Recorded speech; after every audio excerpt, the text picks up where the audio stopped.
You. Sloan Merritt's voice cracks like a whip through the boardroom. 43 investors freeze. Every phone camera swivels toward the man in the doorway. Rumpled, dark gray uniform, mop bucket, company ID badge, reading maintenance.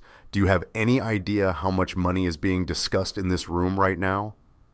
Sloan rises from her chair at the head of the table, her Valentino suit worth more than his annual salary. Or are you just another minimum wage employee who thinks eavesdropping on his bets counts as career advancement? Elijah Stone's throat goes dry. His 7-year-old daughter Amara is 3 floors below in the building's overnight care, waiting for daddy to finish work. The insulin she needs costs $3,800 monthly. Exactly why he can't afford to lose this job. Ma'am, I apologize. I was just... No. Grant Westfield cuts him off, standing with a predator's smile. As chief investment officer, he's Sloan's right hand and the most feared man at Merritt Capital. Miss Merritt asked you a question. You've been standing out there for 15 minutes listening to strategies you couldn't possibly comprehend. So let's make this educational. He gestures to the massive screen behind Sloan. Charts, projections, risk models for a $2.3 billion trade set to execute in 90 minutes. Tell us, Janitor, what's your expert opinion on tomorrow's Nakamura Electronics acquisition? Should we invest our clients' money, or do you see some problem that 43 licensed professionals somehow missed? The room erupts in laughter. Someone's already typing on Twitter, "Cleaning guy crashes investment meeting at Merritt Capital." Sloan's eyes glitter with cold amusement. Go ahead, enlighten us. Where exactly should we put $2.3 billion? Elijah stares at the screen at the numbers his brain is already calculating, cross-referencing, pattern matching against financial data he's memorized from 7 years of obsessive study, at the red flags these people somehow aren't seeing. His dark brown hands tremble. Every instinct screams to apologize and run. But he looks at those numbers again and knows what happens if they make this trade. You can't invest in Nakamura, he says quietly. The laughter dies instantly. Sloan's expression hardens to ice. I'm sorry. The merger you're planning to bet $2.3 billion on. Elijah's voice steadies even as his heart pounds. It's going to collapse in exactly 4 hours and 17 minutes when Tokyo markets open. And if you invest tonight, every dollar you put in disappears. Grant Westfield's face flashes with something dark before his smile returns. And how exactly would a janitor know that? Elijah points to the third column of data with the cleaning rag still clutched in his other hand. Because Nakamura's quarterly earnings are inflated by 34.2%, comma, the same percentage as the STO financial fraud in 2018. Same shell company structure, same offshore routing through Hong Kong subsidiaries. Their CFO is cooking the books. And when their mandatory regulatory filing hits Japanese authorities in 4 hours, this whole merger implodes. You'll lose everything. The silence is absolute. Sloan Merritt stares at the janitor who just deconstructed in 45 seconds what her team spent 6 weeks building. Her knuckles are white against the mahogany table. Who the hell are you? Elijah meets her gaze for the first time. Someone who's seen this exact pattern before. Someone who knows what fraud looks like when everyone else is too busy celebrating to notice. This is insane, Grant says. But his voice carries an edge now. Miss Merritt, we're taking investment advice from a man who cleans toilets. Actually, a woman's voice interrupts from the back. Jennifer Park, one of Sloan's senior analysts, is staring at her laptop with wide eyes. He might be right. I'm pulling Nakamura's subsidiary filings from the Hong Kong exchange right now, and there are discrepancies, major ones.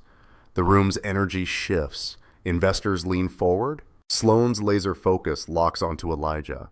You have 5 minutes, she says. Explain everything, and if you're wasting my time, security will escort you out permanently. Elijah sets down his mop bucket. His heart hammers against his ribs, but his mind is already organizing data, connecting patterns, building the case that might save these people billions or destroy what little he has left. Nakamura Electronics reported $847 million in Q3 revenue, he begins. But if you cross-reference their Hong Kong subsidiary disclosures with Japanese domestic filings, the numbers don't match. There's a $289 million gap being funneled through shell companies in the Cayman Islands. The CFO, Tishi Yamamoto, used this exact structure when he was at SO Financial before their collapse. Jennifer's fingers fly across her keyboard. He's right. Yamamoto was S's VP of Finance until 2018. He left 3 months before the scandal broke. That's circumstantial, Grant says.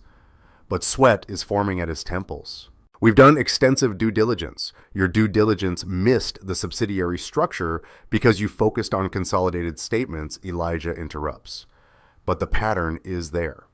Revenue inflation of exactly 34.2% achieved through intercom transactions that don't actually represent real business. When Tokyo regulators publish their audit findings at 9 a.m. their time, the merger announcement gets pulled. Stock price crashes. Everyone who invested loses everything. Sloan picks up her phone. Margaret, get me the head of our Tokyo office now. She looks at Elijah. If you're wrong about this, I'll make sure you never work in this building again. If you're right, she pauses. How does a janitor know this much about international securities fraud? Long story, Elijah says.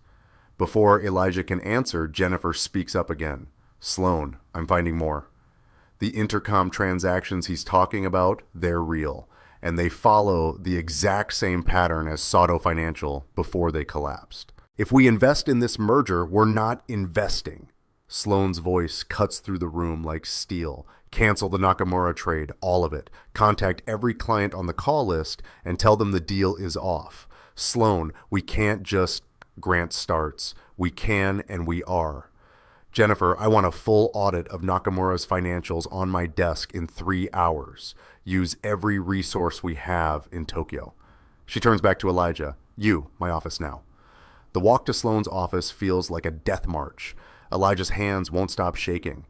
Through the glass walls, he can see other employees staring. Word travels fast in buildings like this. By morning, everyone will know the janitor crashed an executive meeting and somehow convinced the CEO to cancel a multi-billion-dollar trade. Sloan's office occupies the corner of the 53rd floor. Floor-to-ceiling windows offer a God's view of Manhattan, the city spreading out in a glittering grid of ambition and money. The furniture probably costs more than Elijah, a black single dad in his 30s, makes in 5 years. Sit. Sloan doesn't look at him as she pours 2 glasses of water from a crystal decanter. She hands him one and leans against her desk, arms crossed. Start talking. Who are you really? Elijah drinks the entire glass. His mouth is desert dry. My name is Elijah Stone. 7 years ago, I was a senior analyst at Harrison and Pierce. Recognition flashes in Sloan's eyes, the firm that went under in the Princeton data scandal. I didn't work on Princeton data. I worked in emerging markets, mostly Asian securities. Elijah sets down the glass. But I found something, a pattern of fraudulent trades being routed through our Hong Kong office. $500 million moving through shell companies. When I reported it to the partners, they turned on me. They blamed me for the fraud, said I'd been orchestrating it and got caught. I lost my licenses, my career, my marriage. Spent 2 years fighting criminal charges that eventually got dropped for lack of evidence. But by then, my reputation was destroyed. No firm would touch me. Sloan studies him with an intensity that makes Elijah feel stripped bare. So, you became a janitor, a black man with an Ivy League mind, cleaning toilets in a tower of finance. I needed health insurance. My daughter has juvenile diabetes. The medication costs nearly $4,000 a month. Merit Capital's janitorial contractor offers benefits that actually cover her treatment. So, yes, I clean floors and I listen and I watch because I never stopped studying markets, never stopped seeing patterns. I just couldn't do anything about it anymore until tonight. Until you forced me to speak. The intercom on Sloan's desk buzzes.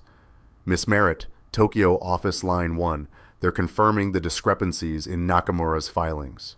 Sloan picks up the phone. Talk to me. She listens for 2 minutes, her expression growing darker. Send me everything. I want documentation within the hour. She hangs up and looks at Elijah with something that might be respect. You just saved this firm from the biggest loss in its history. Our Tokyo team confirms everything you said.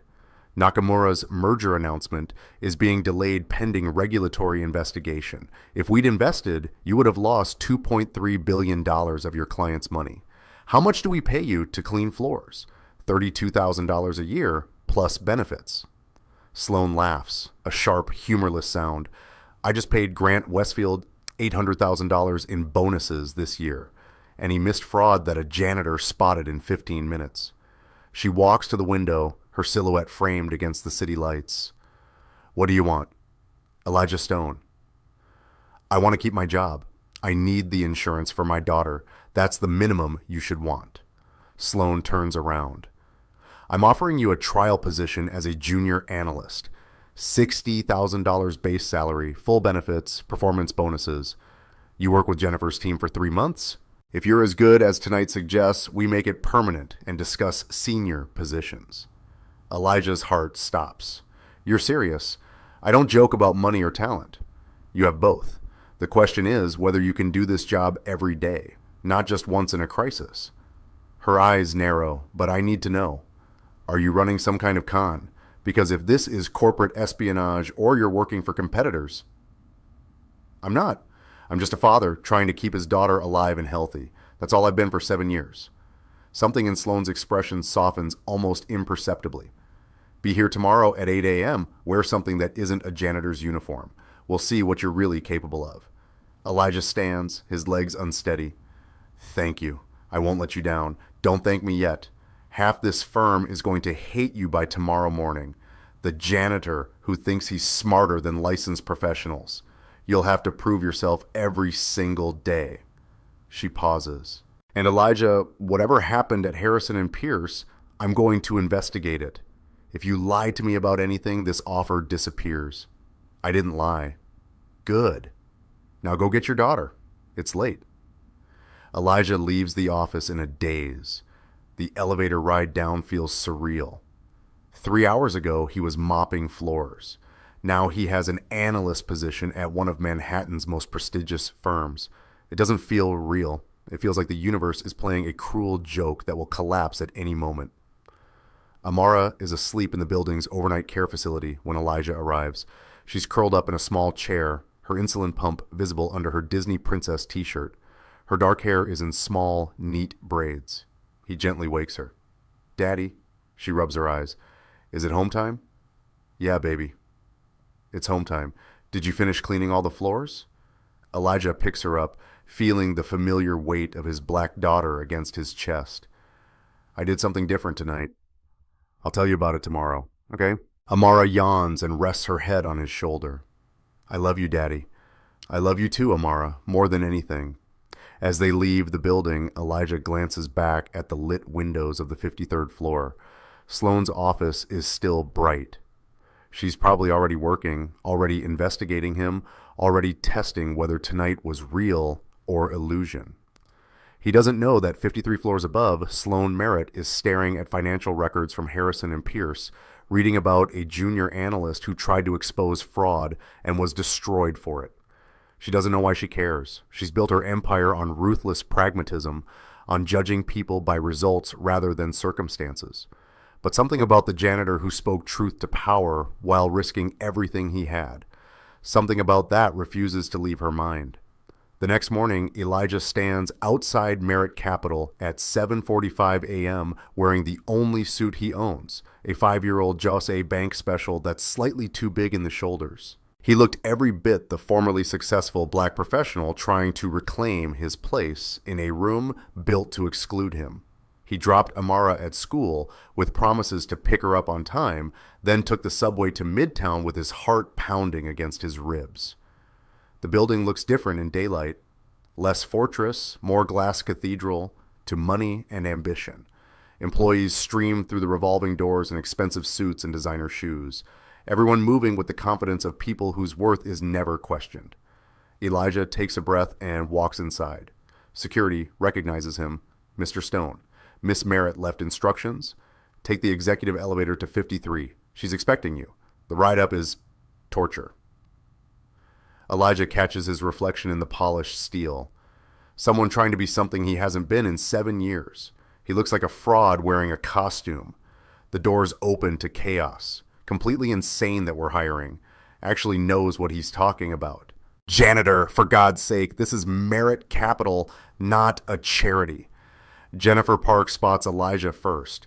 There he is. She walks over with a tablet and a smile that seems genuine. Welcome to the war zone. Half the analysts think you're a genius.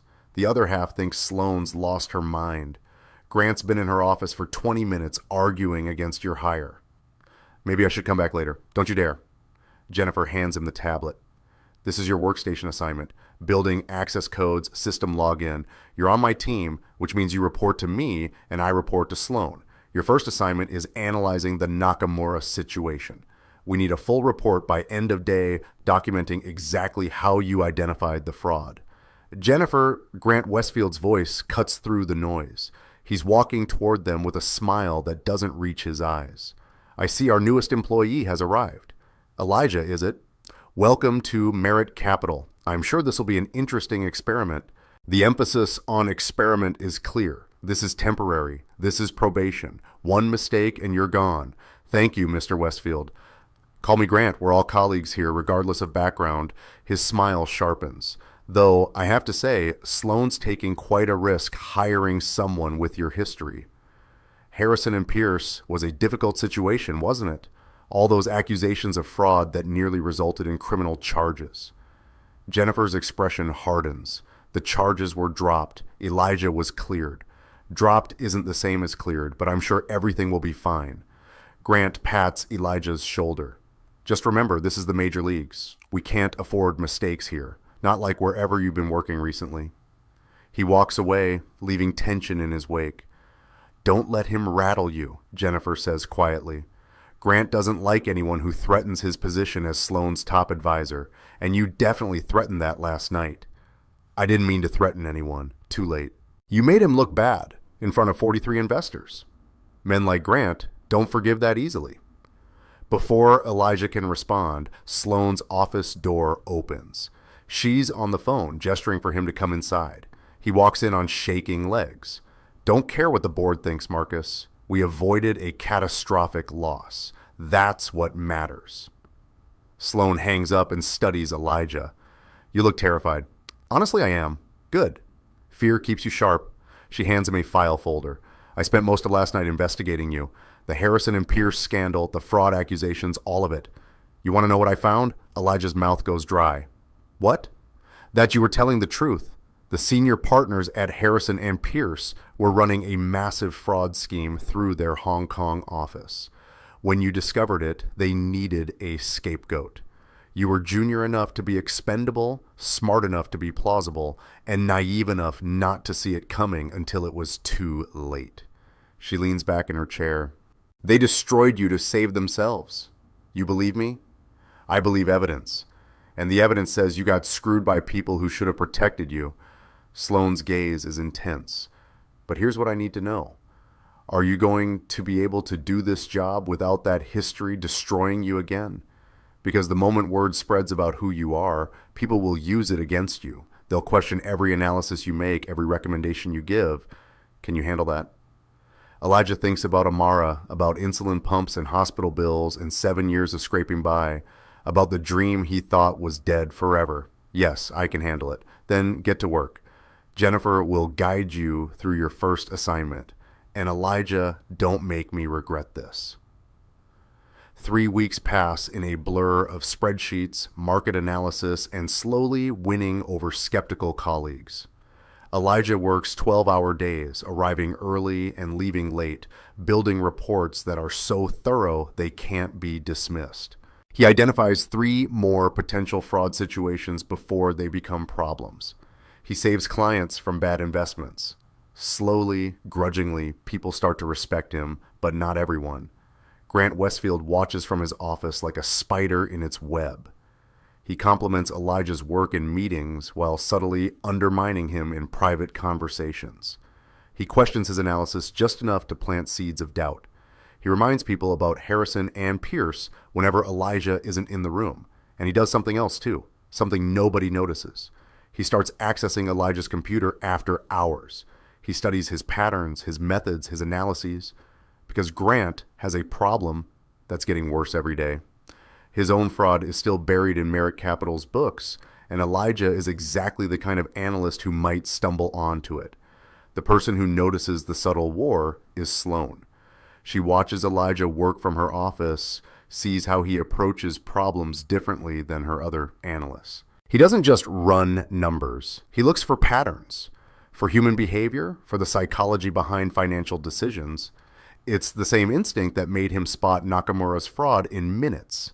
But she also sees how he struggles, how he eats lunch alone because other analysts haven't fully accepted him, how he leaves exactly at 5 p.m. every day to pick up his daughter, never staying for after-work drinks or networking events, how he's rebuilding a career while raising a child by himself. One evening, Sloan finds herself working late when Elijah returns to the building at 8 p.m.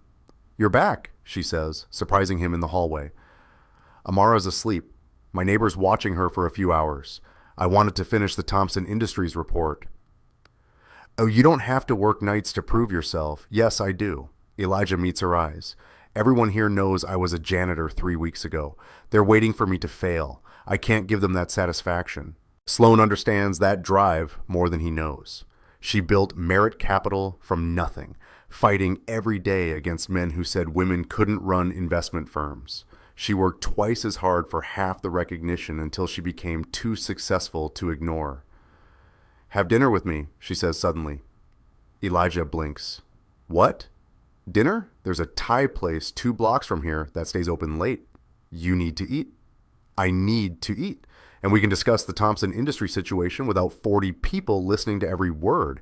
Is this a business dinner or does it matter?" Sloan's expression is unreadable. "I'm asking if you want to get dinner with me, yes or no?" Elijah hesitates for only a second. Yes.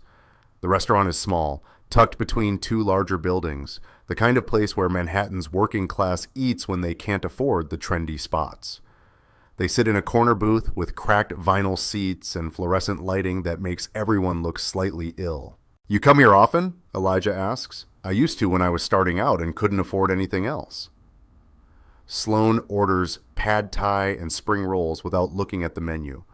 "This is where I came the night I decided to start my own firm. I was 29 years old working for a company that paid me 60% of what they paid men with half my talent. So I walked out, came here and planned my empire on napkins. How long did it take? 15 years of 18-hour days. 15 years of being told I'd fail, that women couldn't handle high-stakes finance, that I was too aggressive, too cold, too everything." She looks directly at him.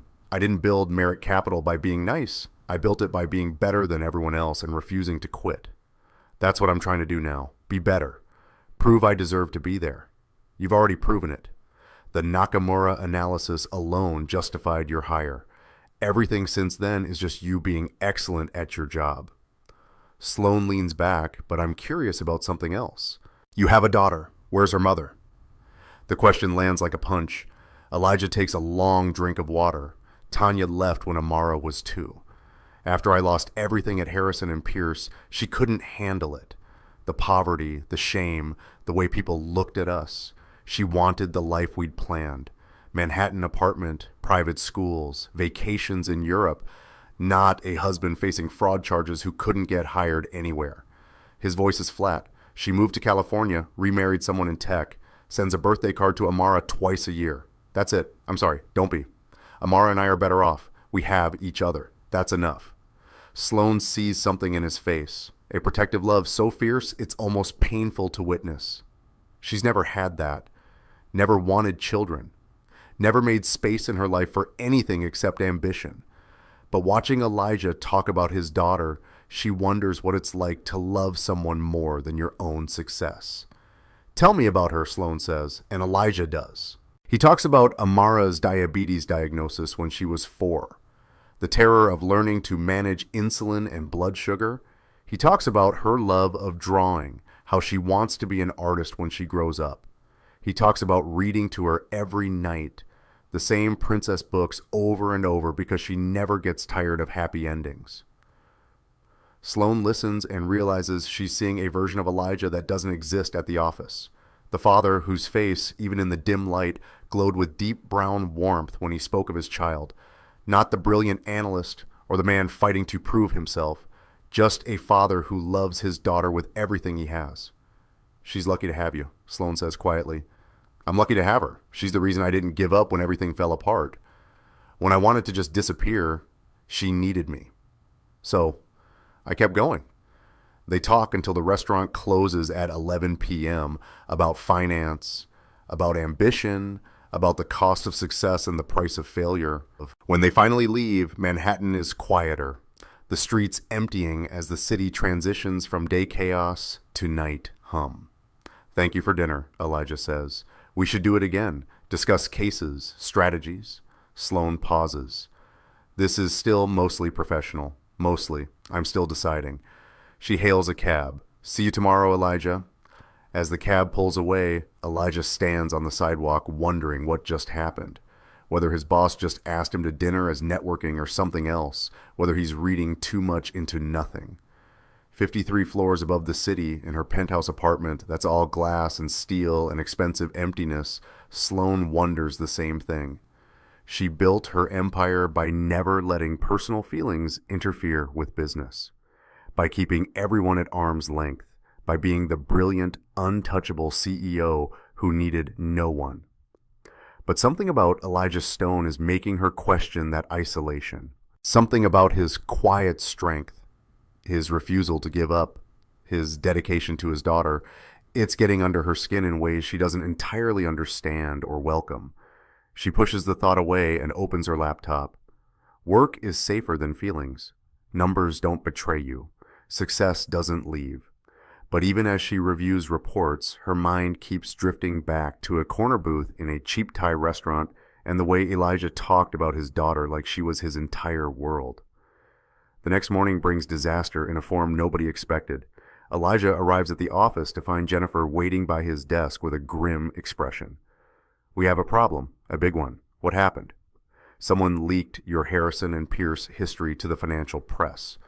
There's an article in the Wall Street Journal about how Merit Capital hired a former analyst who was accused of securities fraud. It's all over social media. Clients are calling, demanding to know why we're employing someone with your background." Elijah's blood runs cold. "I was clear to those charges.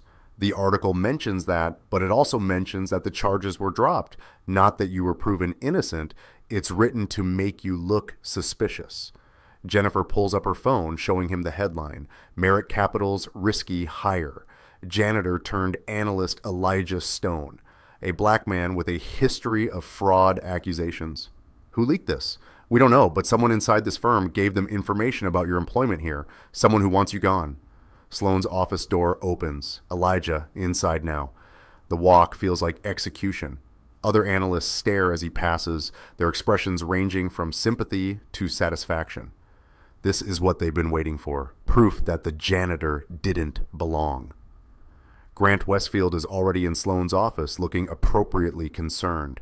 This is a PR nightmare. "We have clients threatening to pull accounts over this hire. Then we explain the truth," Sloane says coldly. "The truth is complicated, and in finance, complicated looks guilty."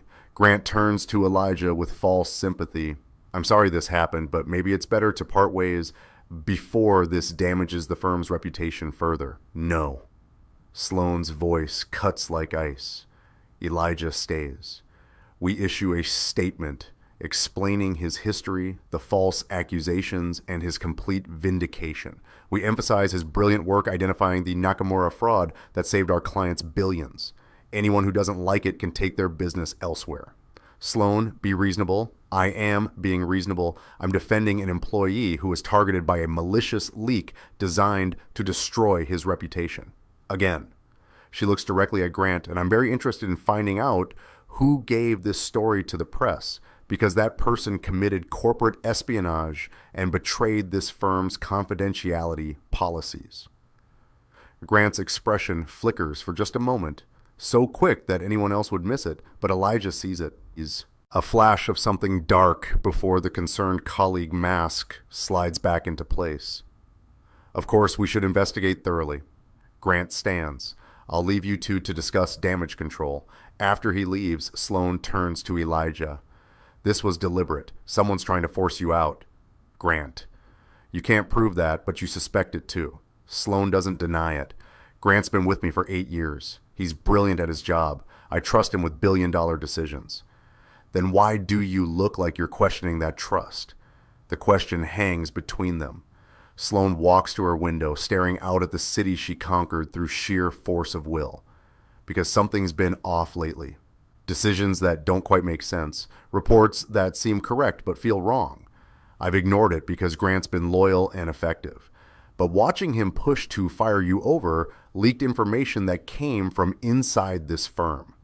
She turns around. My instincts are telling me to pay attention. What do you want me to do? Keep working. Prove you're exactly as good as I think you are? And watch Grant. If he's the leak, he'll make another move. People always do when they think they're winning. Elijah goes back to his desk, but the office atmosphere has shifted. Colleagues who were warming up to him now keep their distance. The whispers follow him everywhere. The janitor with a fraud history. The risky hire that's bringing down the firm's reputation. Only Jennifer stays loyal, sitting with him at lunch while everyone else avoids their table. This will blow over, she says. Give it a week. People have short memories, or I'll be fired and forgotten by Friday. Sloan doesn't fire people for being innocent victims of hit pieces. She's defending you publicly. That means something, but the pressure is crushing. Elijah works through lunch, through breaks, trying to produce analysis so good it can't be questioned. He stays until 7 p.m., only leaving because Amara needs him. His daughter senses something's wrong the moment he picks her up. Daddy, you look sad. Just a tough day at work, baby. Amara's small hand touches his dark cheek. Did someone be mean to you? Elijah kneels to her level. Some people don't think I should have my job. They're trying to get me in trouble. Amara's face scrunches with 7-year-old indignation. That's not fair. You're the smartest daddy in the whole world. Thank you, Amara. But it's complicated. Can't you just show them you're smart? Like when you helped me with my math homework and I got an A. If only it were that simple. But Amara's words plant a seed. He needs to produce something so undeniably brilliant that no one can question his value. Something that proves Sloan's faith in him wasn't misplaced. That night, after Amara's asleep, Elijah opens his laptop and starts digging into something that's been bothering him for weeks. Small discrepancies in Merit Capital's Asian investments. Nothing obvious, but patterns that don't quite align. He follows the thread deeper, cross-referencing trades and subsidiary reports, and he finds something that makes his blood run cold. Someone has been systematically hiding losses in Merit Capital's Hong Kong accounts. Small amounts, never enough to trigger audits. But over 2 years, it adds up to over $200 million in missing funds. The same pattern he saw at Harrison and Pierce. The same structure that destroyed his career, and every suspicious trade has one name attached to its approval. Grant Westfield. Elijah's hands shake as he compiles the evidence. This is bigger than leaked articles or office politics. This is massive fraud happening right under Sloan's nose. But he can't just email her. If Grant finds out Elijah knows, he'll destroy the evidence and probably destroy Elijah too. He needs to be smart about this, careful, build an airtight case before revealing anything. But time is something he might not have. The next morning, Elijah arrives early to find his computer login disabled. His desk access cards don't work. When he tries to enter the analyst floor, security stops him. I'm sorry, Mr. Stone. Your building access has been suspended pending review. Review of what? I'm not authorized to discuss that. You'll need to speak with HR. Elijah's heart pounds as he takes the elevator to HR. The department head, a woman named Patricia Chen, looks uncomfortable when he walks in. Mr. Stone, please sit down. Why is my access suspended? There's been an allegation of improper computer use. Someone reported that you were accessing confidential files outside your authorization level. That's ridiculous. I've only accessed files Jennifer assigned to me. The report says you were reviewing Hong Kong subsidiary accounts at 11 p.m. last night from your home IP address. Those files require special clearance you don't have. Elijah's mind races. Someone was monitoring his computer activity. Someone saw him investigating the fraud and moved immediately to shut him down. This is a setup. Someone's trying to get me fired before I can expose what I found. Mr. Stone making accusations without evidence. I have evidence. There's fraud happening in the Hong Kong accounts. Systematic theft over 2 years. I was gathering documentation to present to Miss Merritt. Patricia's expression shifts slightly. That's a serious allegation. Do you have proof? On my work computer, which I can't access because my credentials are disabled. I see. Patricia considers for a long moment. Wait here. She leaves for 10 minutes that feel like hours. When she returns, Sloan is with her. Explain, Sloan says without preamble. Elijah tells her everything. The patterns he noticed, the missing funds, the Hong Kong subsidiaries, Grant's name on every approval. He expects skepticism, accusations that he's making things up to save his job. Instead, Sloan's face goes very still. How much is missing? Over $200 million that I can document, possibly more. And you found this how? The same way I found Nakamura's fraud. Pattern recognition. The numbers don't lie if you know what to look for. Sloan turns to Patricia. Reinstate his access, full clearance. And this conversation stays between the three of us. Sloan, if there's truth to this, then we handle it carefully and quietly until we have undeniable proof.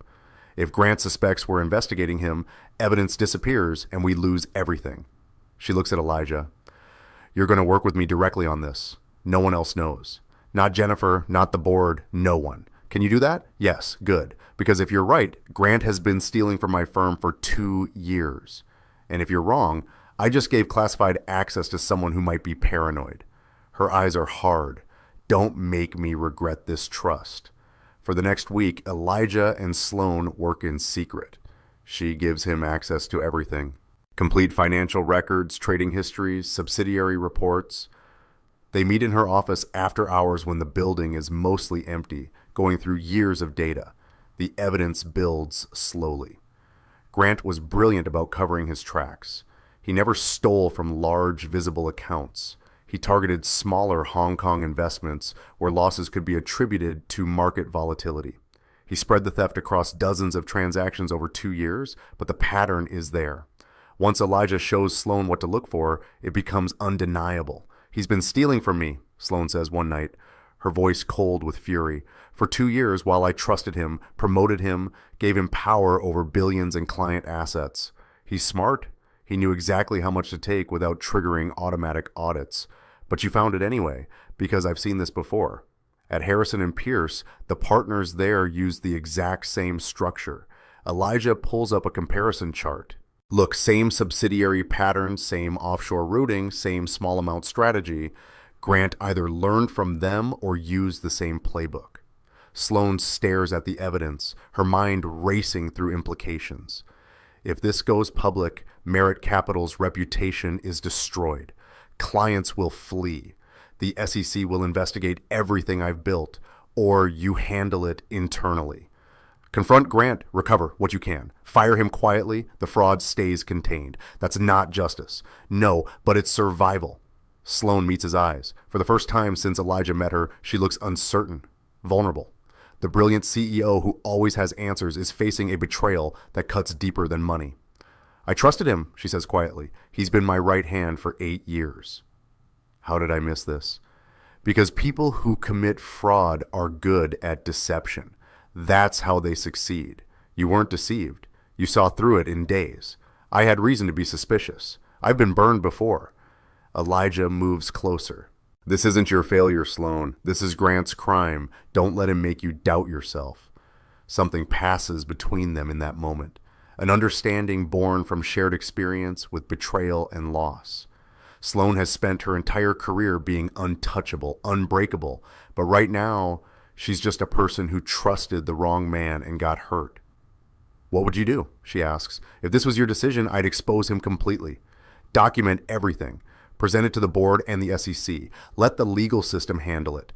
Because if you cover this up, you become complicit, and you're better than that. The firm could collapse, or it survives because you had the courage to face the truth and fix it. Clients respect integrity. They'll leave if you're corrupt. But if you're the CEO who discovered fraud and immediately addressed it, that's leadership. Sloan studies him for a long moment. When did a janitor become my moral compass? About the time a billionaire CEO decided to give him a chance. She almost smiles. Almost. Help me build the case. Make it airtight. We present to the board in 1 week. They work through the night building documentation so thorough that no one can deny what happened. Elijah, the black man who had fought to prove his worth in this unforgiving city, stood side by side with the woman who owned a piece of it. But they're not the only ones working late. 3 floors down, Grant Westfield sits in his office monitoring security logs. He sees Sloan and Elijah in the executive suite, sees them accessing Hong Kong account data, sees the pattern of their research. They know. Grant's hands shake as he pulls up his offshore accounts. $287 million hidden across a dozen shell companies in the Cayman Islands, Switzerland, and Singapore. Money. He took one small piece at a time, so carefully that no one should have noticed. But Elijah Graves noticed, the same way he noticed Nakamura, the same instinct that destroyed Grant's carefully constructed cover. Grant considers running, taking what he can, and disappearing to somewhere without extradition treaties. But running means abandoning everything, his reputation, his network, his position of power. He needs to eliminate the threat first. Silence Elijah permanently before he can present evidence. Grant makes a phone call to a contact who handles problems discreetly. I need information on someone. Everything you can find, family routines, vulnerabilities. I need it by tomorrow. The next evening, Elijah is picking up Amara from school when he notices the car.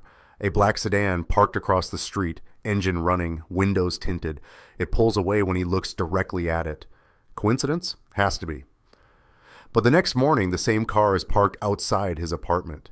And when he drops Amara at school, it follows them for 3 blocks before turning away. Someone is watching him. Elijah calls Sloan from a coffee shop using a burner phone he bought with cash. We have a problem. What kind of problem? Someone's following me. Black sedan, no plates I could see. They're watching my daughter's school. Sloan's voice goes cold. Grant's escalating. He knows we're building a case. He won't touch her. Too obvious, too risky. But he's trying to scare you into backing off. There's a pause. Where's Amara now? At school. I'm on my way there to pull her out. Don't stay visible. Stay public. I'm sending private security to watch the school and your apartment, and I'm moving the board presentation up to tomorrow. We end this before Grant gets more desperate. Sloan. If something happens to Amara, nothing will happen to her. I promise you that. Her voice softens slightly. Trust me, Elijah, he does. Against all logic, against the paranoia born from years of betrayal, he trusts her. That night, Sloan's security team confirms what they both suspected. Grant hired a private investigator to watch Elijah and his daughter. Nothing illegal yet, but the intent is clear. Apply pressure. Make Elijah back down. He's more scared than I thought, Sloan says during their midnight meeting in her office, which means the evidence we have is even more damaging than we realized. Or he's willing to do anything to protect himself. Then we move faster than he can react. Sloan pulls up the final presentation. 57 pages of documented fraud complete with transaction records, offshore account traces, and communication logs. This destroys him. Tomorrow morning we present to the board. Grant will be arrested by noon. But morning brings something neither of them expected. Elijah wakes to his phone ringing at 5 a.m.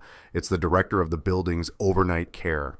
Mr. Stone, this is Maria. Amara was found unresponsive. Her blood sugar is dangerously high. The paramedics are taking her to Mount Sinai Hospital. They suspect ketoacidosis. You need to get there immediately. Elijah's world stops. Ketoacidosis. The word every parent of a diabetic child fears.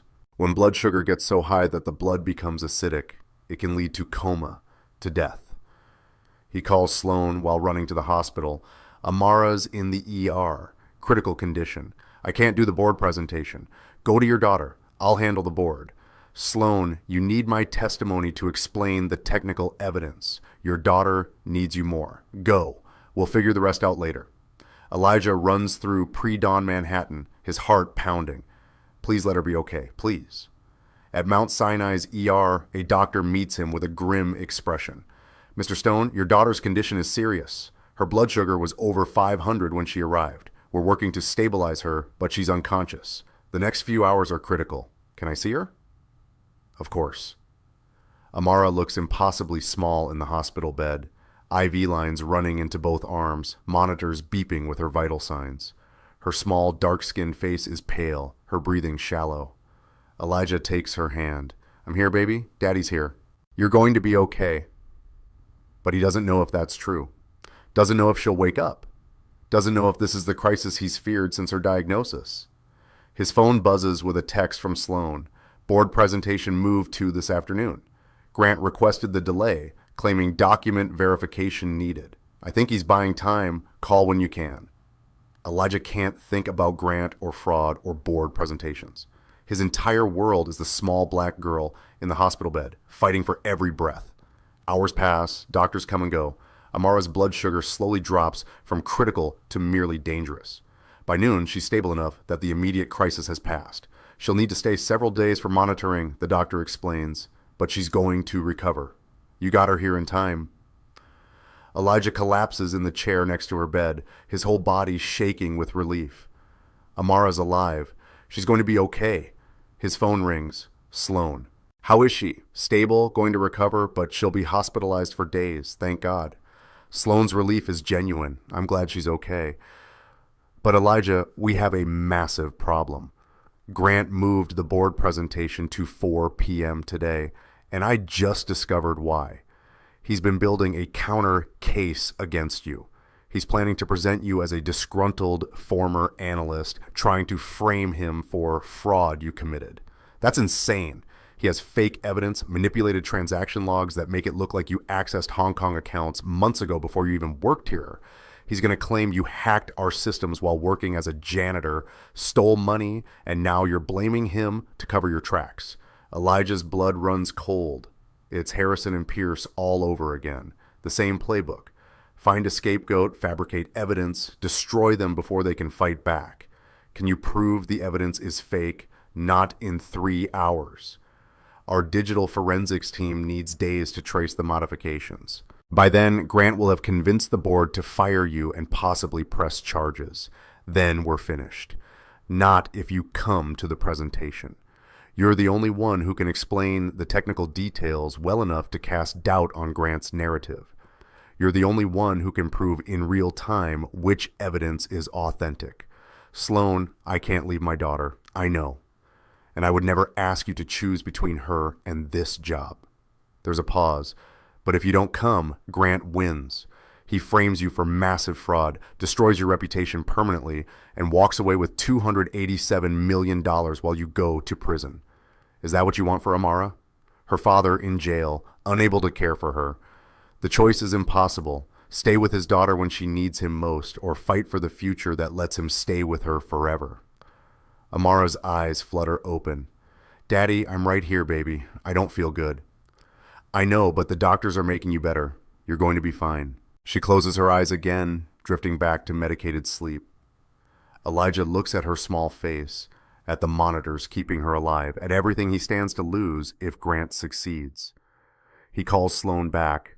I'll be there, but I need a favor. Anything. Send your security team to watch Amara's hospital room.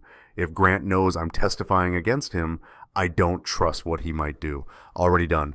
3 guards on rotation, plus a private nurse. Your daughter is safer than the president right now. Thank you. Don't thank me. Just come destroy Grant Westfield. Elijah leaves Amara with a promise he'll be back soon. The hospital is 20 minutes from Merritt Capital. He takes a cab because his hands are shaking too hard to drive. At 3:45 p.m., he walks into the executive conference room where Merritt Capital's 12-person board is assembled. These are the people who control billions in assets, who determine the firm's direction, who can end his career with a single vote.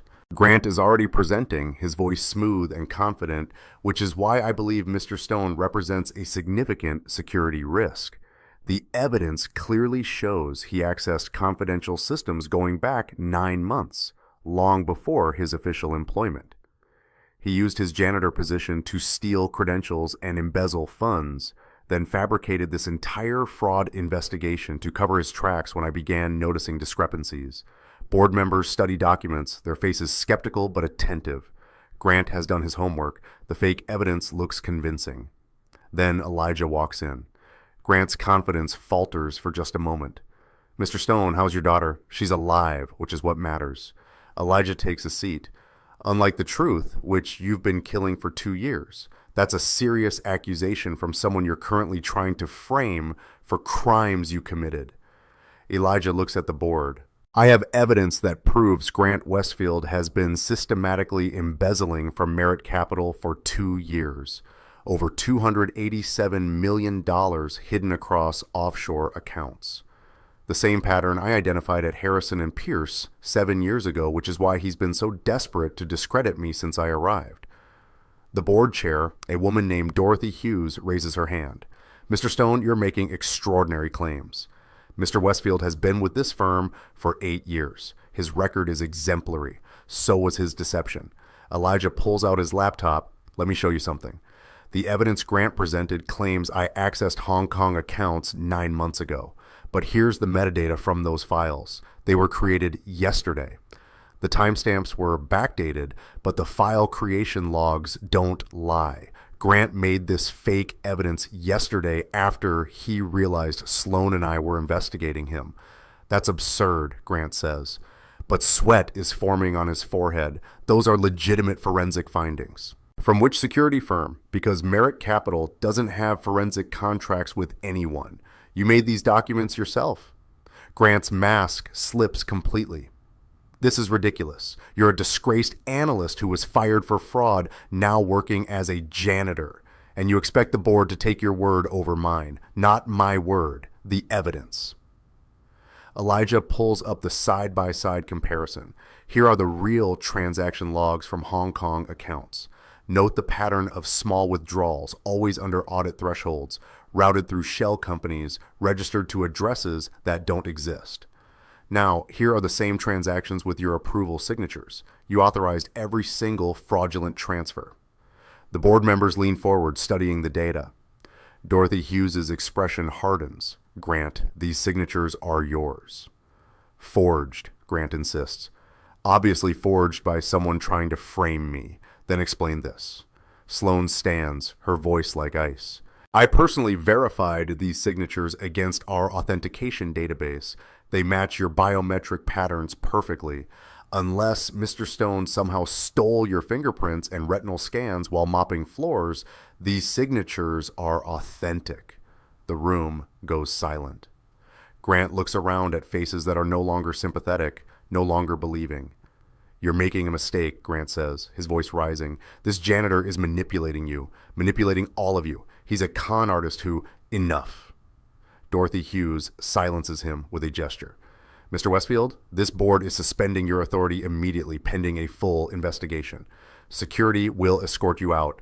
You're not to access any company systems or contact any employees. Am I clear?" "You're really going to believe a janitor over me? A janitor?" Grant's composure is completely gone now, his voice desperate. "I built this firm's Asian portfolio. I brought in billions in revenue, and you're going to destroy me because some poor nobody made up a story." "No," Sloan says quietly. "We're going to investigate you because the evidence is undeniable. You stole from my firm, you betrayed my trust, and you tried to destroy an innocent man to cover it." She nods to security. "Get him out of here." As guards escort Grant from the room, his protests fading down the hallway, Dorothy Hughes turns to Elijah. "Mr. Stone, on behalf of this board, I apologize. We almost made a catastrophic mistake. You were deceived by someone very good at deception." Nevertheless, Dorothy glances at the other board members. "I think I speak for everyone when I say we're grateful you had the courage to expose this fraud despite significant personal risk." Elijah stands. "If we're done here, I need to get back to the hospital. My daughter. Go." Sloan touches his arm briefly. "We'll handle the rest. The board will vote on formal actions tomorrow. For now, just be with Amara." Elijah leaves the building in a daze. It's over. Grant is exposed. The fraud is documented. Justice is finally happening. But he won't feel relief until he's back at Mount Sinai. Back at Amara's bedside, making sure she's really okay. When he arrives at the hospital, Amara is awake and alert, sitting up in bed with better color in her cheeks. "Daddy, you came back." "Of course I came back. I promised, didn't I?" He hugs her carefully, mindful of the IV lines. "How are you feeling?" "Better. The doctor says I can maybe go home tomorrow." "That's great news, baby. Was your work thing okay? Did you win?" Elijah smiles. "Yeah, I think we won." 3 days later, Amara is discharged with adjusted insulin protocols and careful instructions for monitoring. Elijah takes a week off work to care for her, making sure her blood sugar stabilizes. During that week, the news breaks. Major financial outlets report the arrest of Grant Westfield, former chief investment officer of Merit Capital, on charges of embezzling over $287 million. The SEC launches investigations. Grant's assets are frozen. His bail is set at $10 million, which he can't make because his hidden accounts are being seized. The story becomes bigger when details emerge about how the fraud was discovered by a former analyst named Elijah Stone, a black father who was working as a janitor while raising his diabetic daughter alone. Human interest pieces appear in newspapers. Social media explodes with support. Someone starts a GoFundMe for Amara's medical expenses that raises $200,000 in 48 hours. Elijah ignores all of it. He cares about one thing, his daughter recovering. Sloan visits on the third day with flowers and a stuffed bear for Amara. "Miss Merritt." Amara grins. "Daddy talks about you all the time." He does. Sloan glances at Elijah with amusement. "He says you're really smart and really pretty, and you gave him his job back." Elijah's face burns. "Amara, maybe don't repeat everything you heard, but it's true." "You did say she's pretty. I heard you tell Uncle Ben on the phone." Sloan laughs, a genuine sound that Elijah rarely hears. "Well, thank you for the honest character reference." After Amara falls asleep, Sloan and Elijah sit in the hospital room's uncomfortable chairs, talking quietly. The board voted to promote you. Sloan says, "Senior analyst position, $120,000 salary, plus a special bonus for exposing the fraud. You saved the firm over $200 million in potential losses. I just did what needed to be done. Most people don't. Most people see corruption and look away because it's safer. You risked everything to tell the truth." She meets his eyes. That takes a special kind of courage or a special kind of stupidity. Maybe both. Sloan smiles. "But I'm glad you were stupid enough to speak up. For what it's worth, you've changed how I think about talent and worth. I spent my whole career believing success meant you were smart and failure meant you weren't. You proved that's wrong. Intelligence has nothing to do with circumstances. You gave me a chance when no one else would. That means more than any promotion. I gave you a chance because you were undeniably brilliant. The rest was just me getting past my own biases." She pauses. "When Amara's fully recovered, I'd like to take you both to dinner somewhere that isn't a Thai restaurant at midnight. Is this professional or personal?" "I'm still deciding," Sloan says, echoing their first dinner conversation. "But I'm leaning towards personal." "Good, because so am I." 6 months pass like a dream that refuses to become a nightmare. Grant Westfield pleads guilty to multiple counts of securities fraud and embezzlement. He's sentenced to 18 years in federal prison. The $287 million is recovered and returned to Merit Capital's clients. Elijah thrives in his senior analyst role. His insights reshape how the firm evaluates emerging markets. He becomes known not just as the janitor who exposed fraud, but as one of the most talented analysts in Manhattan. Headhunters call weekly with offers he politely declines. Amara's health stabilizes with better insurance and consistent care. She starts art classes on weekends, and her drawings cover Elijah's new apartment, a 2-bedroom in a better neighborhood with actual closets and windows that don't rattle in the wind. And Sloan. Sloan becomes something Elijah never expected, a partner in every sense of the word. They're careful at first. Dinner dates that could technically be business meetings, coffee breaks that last too long to be innocent, conversations that drift from markets to movies to the kind of personal stories people only share when they're falling in love. The relationship develops slowly, naturally, like two people who've both been hurt learning to trust again. Sloane introduces Elijah to her world of galas and fundraisers and high society events, where he's initially uncomfortable until he realizes these people aren't that different from anywhere else, just richer and more likely to talk about their problems. Elijah introduces Sloane to Amara carefully, making sure his daughter understands this isn't just daddy's boss, but someone who might become more important. Amara approves immediately, declaring that Miss Merritt is super nice and really pretty, and she bought me the best art supplies ever. By the time autumn arrives, they're not hiding the relationship anymore. Office gossip runs wild. The billionaire CEO dating the former janitor she hired. Some people think it's romantic. Others think it's scandalous. Neither Sloane nor Elijah cares. One evening, Sloane takes Elijah to the observation deck at Top of the Rock. Manhattan spreads out beneath them in a glittering grid of ambition and possibility. "I used to come here when I was building the firm," Sloane says. "I'd look down at the city and think about conquering it, about proving I was better than everyone who said I'd fail. Did you conquer it? I built a billion-dollar company. I have everything I worked for." She turns to face him. "But standing here with you, I realize how lonely that success was. I spent 15 years winning, and I never stopped to ask what I was winning for. And now I know it's not about conquering the city. It's about finding someone who sees you as more than your success or your failures. Someone who values who you are, not what you've achieved." Elijah takes her hands. "You gave me my life back. You believed in me when no one else would. You fought for me even when it would have been easier to let me go. You did the same for me. You saved my company, exposed corruption I was too blind to see, and showed me that real intelligence doesn't wear expensive suits." She smiles. "Plus, my board loves you." "My board?" Dorothy Hughes asked when we're getting married. She did not. She did. Apparently, our relationship is adorably unexpected and good for company morale. Elijah laughs. "Well, when a board member suggests marriage, is that a proposal? Maybe. Would you say yes?" Sloane pretends to consider. "I'd need to review the terms, negotiate conditions, draft appropriate contracts." Of course, very professional. But assuming the terms are favorable, she kisses him. "Yes, I'd say yes." They stand there as the city lights flicker to life below them.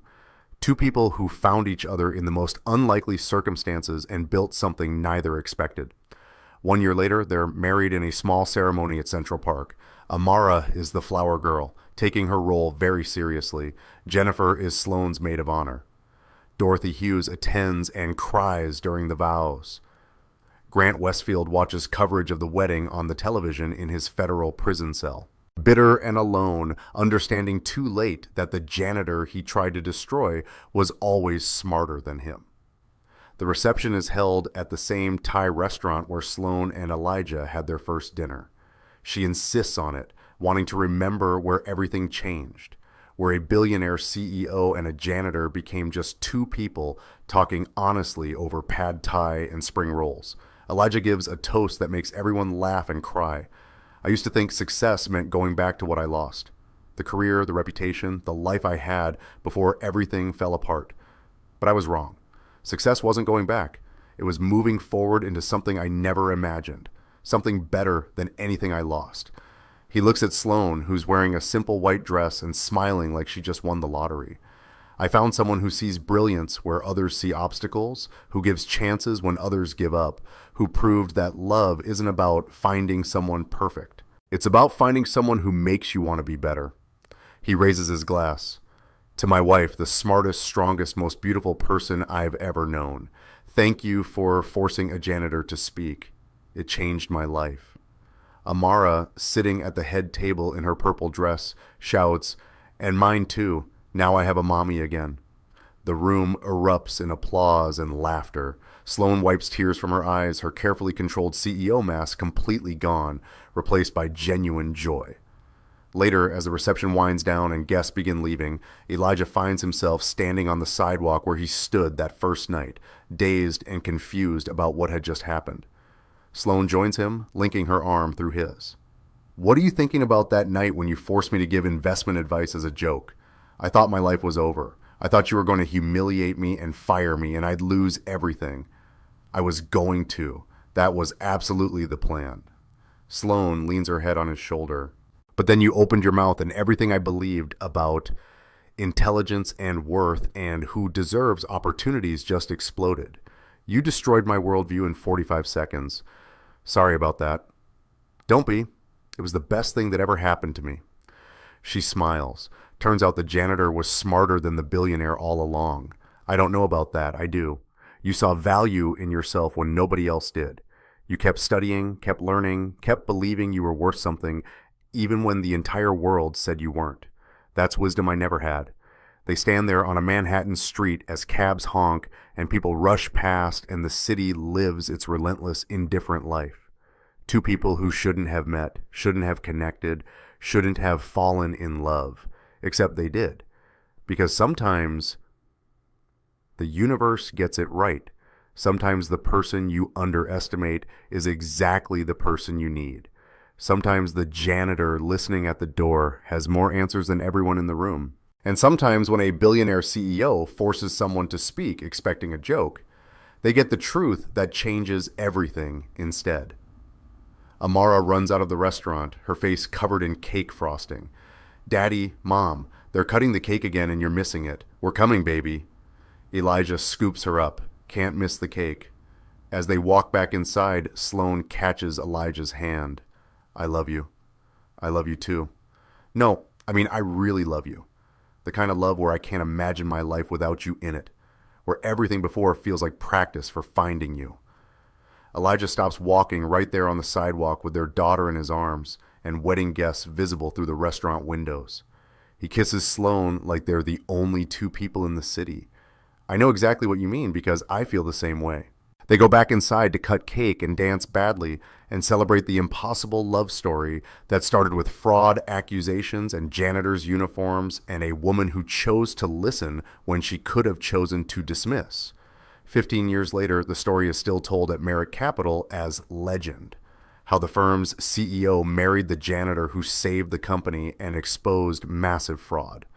How their daughter Amara, the little girl with diabetes who inspired her father's courage, graduated from Yale's art program and opened a gallery showcasing work by artists from disadvantaged backgrounds. How Sloane and Elijah built not just a successful firm, but a family that proved intelligence, worth, and love have nothing to do with where you start, only with who you choose to become. And how sometimes the most valuable advice comes from the person nobody expects. The one cleaning floors while everyone else talks. The one listening while everyone else performs. The one who sees patterns nobody else notices because they're too busy assuming they already know everything. The janitor who became a senior partner, the billionaire who learned humility, the daughter who inspired courage. The love story that started with the cruelest test and ended with the most beautiful truth. That brilliance doesn't announce itself with credentials in corner offices. Sometimes it pushes a mop bucket and waits quietly for someone brave enough to ask its opinion. And when someone finally does, everything changes. If you're hearing this, it means you stayed to the very end. Thank you. That honestly means the world to me. I really hope you got something out of it. Maybe a new way of looking at things, a moment of peace, or just a good escape from the everyday. If you did, I'd genuinely love to hear about it in the comments. You see, we're on a mission here to prove that deep, meaningful stories still have a place in this world. When you subscribe, it's like you're telling us keep going. When you hit that like button, you're giving the story a little push so it can find the next person who might need it. Don't forget those notifications so you know when the next one is ready. From me to you, thank you for being here. Carry the best parts of this one with.